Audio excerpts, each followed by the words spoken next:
So, ayan po, magandang araw po sa inyong lahat, mga madam, sir, mga boss, mga lods, mga lodi. So, mayroon pa kaming ipapakitang property po sa inyo dito pa rin po sa aming hometown sa bayan ng kuya po. So, ito po yung cemented road at ito po yung way na papunta rin po sa town proper. Ganoon din po dito, papunta rin po sa town proper dito.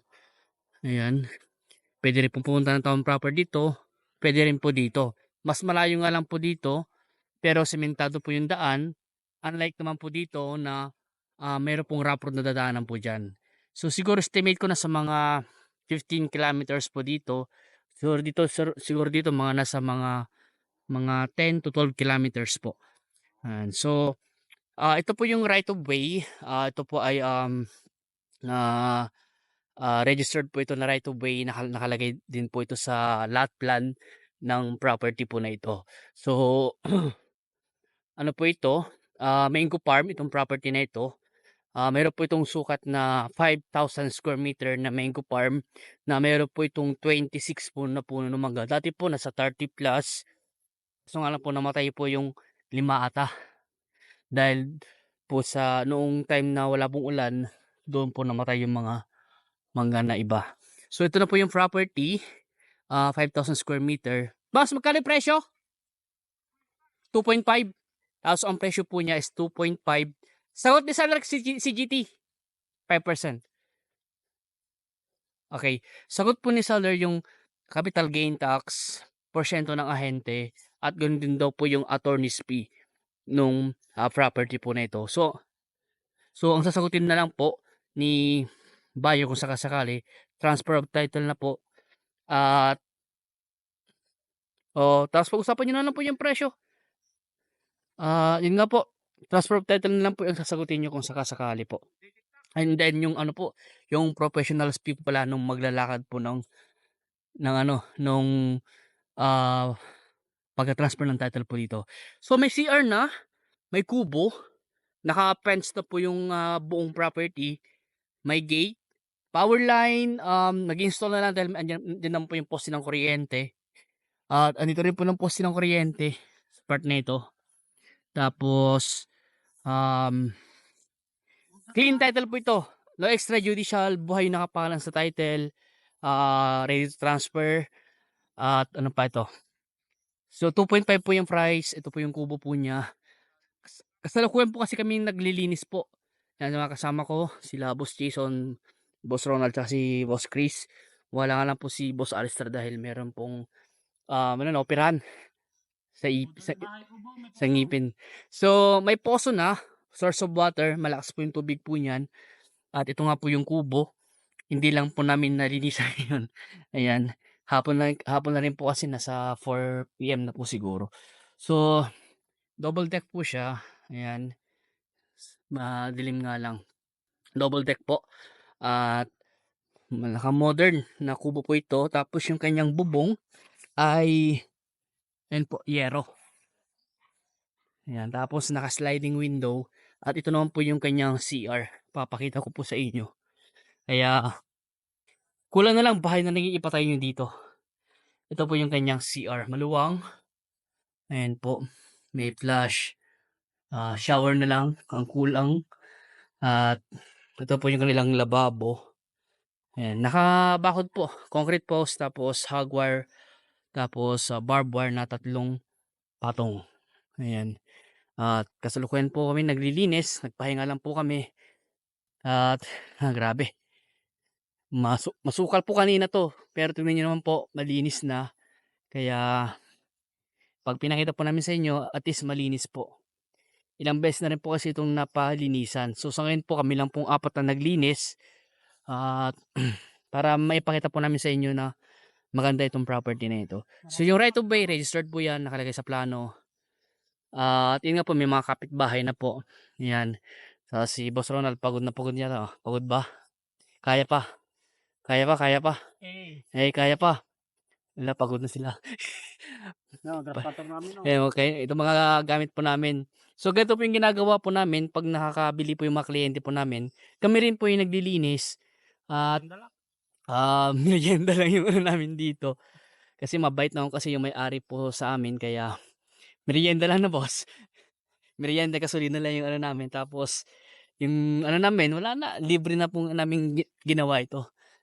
Para kasi mabait naman po yung may-ari po sa amin. Pero kung sakasakali po na ano, kasi may mga tao naman po tayo na pwede nating um, upahan. Malapit po sa school, malapit sa barangay hall, at ang pinaka-exit po nito, ano, T-Flex. Sa bayan nga po siguro sa mga ilang minuto po ang driving. Tapos meron lang nga lang pong mga mangga na namatay, pero ang maganda po diyan gawin diyan ay pulakin na lang tapos gawin na lang panggatong. Ilan yung namatay boss? 5? 5, 5 yung namatay. Kaya so 26 na puno ng mangga na lang po yung natitira. Fruit bearing na po. Tingnan niyo po gato ano. At income generated na po. At bata pa itong mga puno ng mangga. So hindi pa siya yung may edad. Kalakasan pa po mamunga po ng mga ito. Ayan. So ito may part na mababa pero may imbornal po doon na daluyan ng tubig. Labasan po ng tubig. So itong property na to ay medyo pa-slope siya konti. At tignan niyo naman po kung gaano kaganda itong property nito. Kung naghahanap kayo ng mango farm, may kubo na, may CR na, may poso, malakas yung tubig no, hindi ko na bomba. Ito yung power line. Yan, kakabit na lang. At internet connection, nandiyan lang din po internet connection na converge. Magpapalagay na lang po tayo in case. So, nabakuran po yung buong property.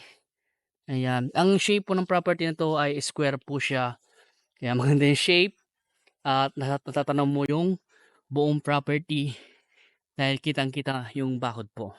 So ulitin ko po, 5,000 square meter TCT e-title, electronic title na po ito. No extra judicial. Ang presyo po niya 2.5. Kung gusto pa i-negotiate yung price, kausapin natin yung mismong may-ari. Kung tatanungin niyo po kung magkano yung last price, mas maganda po muna, i-check niyo po muna ng personal tong property na ito. At kung gusto niyo kausapin yung may-ari, si Boss Jason po ang kausapin natin dahil siya po yung nakadirect sa mismong may-ari po sa property na ito. Ayan. So, kapagod magana po, maglinis. Ayan. So, may mga kabahay na po dyan. Kabahay na po dyan, kabahay na. Kaya, hindi po nakakatakot dito sa area. Ayan po. Boss, bakit nila binibenta? Hindi na masikaso. Hindi na daw po nila masikaso. Ah? Oo. So, hindi na po masikaso ng may-ari. So, kami na lang po ng team ang nag-asikaso po sa property po ni Madam. So, bukas boss, babayaran yung amilyar niya. 2025, tayo na rin magbabayad. Okay. So, babayaran po bukas yung kanyang amilyar para updated po. At magpapadala siya ng pangbayad. Magpapadala po siya ng pambayad. Hindi po galing po sa amin. Wala po kaming Utusan lang niya kami. inuutusan lang po niya kami. Kaya ganun po ginagawa po namin sa mga kliyente po namin. Kunyari nakabili po sila sa amin. Kaya yun nga po kami na po nag-ayos ng mga dokumento nila. Kami na po nagtatransfer. Dahil meron po kaming kasama. Kahit tapos na po yung obligasyon po namin sa inyo kung may mga gusto pa kayong ipagawa o i-develop sa property nyo, kung kailangan nyo ng tao, babayad na amilyar, ganyan po. Kung ano pa yung gusto nyo ipakuha. Yan po. Kami po nagbabakod din and naglilinis. Kitang-kita nyo naman po. Kaya, boss, bumbay natin yung gripo. Para maipakita natin. Baka sabihin hindi gumagana. Baka sabihin hindi gumagana. Scam, sabihin. Biro lang po. So, ayan. Ito po kalakas yung tubig po niya. Ayan. Nakaano po siya, nakatawag silindro. No, boss? So, pwede i-convert ito sa submersible pump o electric pump. Pwede natin i-convert po yan. Kaya, malakas po yung tubig. Okay na, boss? Ayan. Gusto mo pa? So, kung gusto nyo puntahan itong property nito, mag-schedule lang po kayo para masamahan po namin kayo. At kung gusto nyo kausapin yung may-ari, papakausap po namin sa inyo. Ayan. Anytime. Habang andito siya sa Pilipinas. Kasi po, pag na-ibenta to boss, balik na sila sa Taiwan. Pag na-ibenta to, balik na sila sa Taiwan. Okay. So, hanggang dito po muna. At maraming salamat po sa inyong lahat. At God bless po.